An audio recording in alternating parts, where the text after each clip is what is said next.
begins in a little chicken coop just outside of Beaconsfield where I was hatched. I was one of 40 brothers and sisters, but never felt like I belonged. I never really fitted in with the rest of the flock. The others often used to tease me for being different.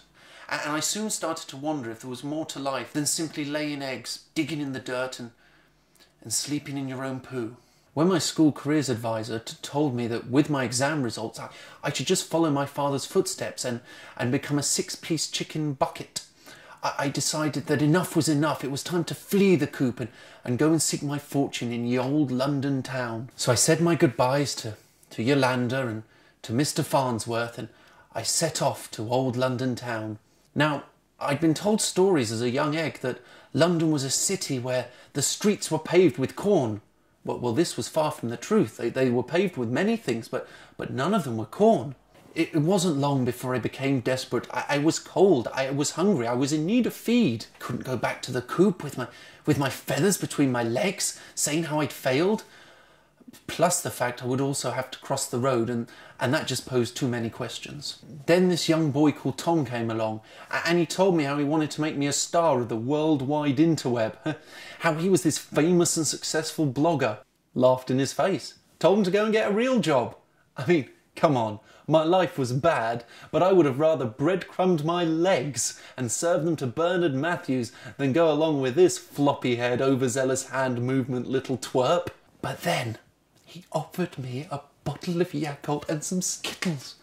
I had never seen anything so beautiful. They had all the colours of the rainbow. And before you could say finger-licking good, I was working with him on One Click to Fame, sending me out on all his pointless assignments, making me appear in his stupid videos. I was pretty much his performing monkey. I mean, I used to study the greats. I used to study Shakespeare. I used to study Marlowe. I used to look at the comic stylings of the Chuckle Brothers. And now here I was, sitting on his knee, crying about some boy called Justin Bieber. I mean, I don't even know who Justin Bieber is. But this is not the end of my story.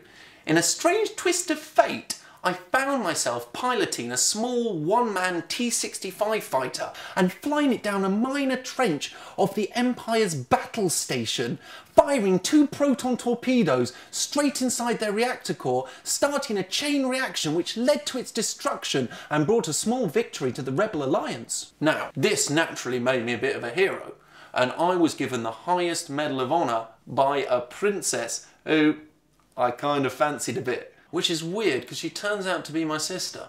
Well, stop. Stop. That is not your story.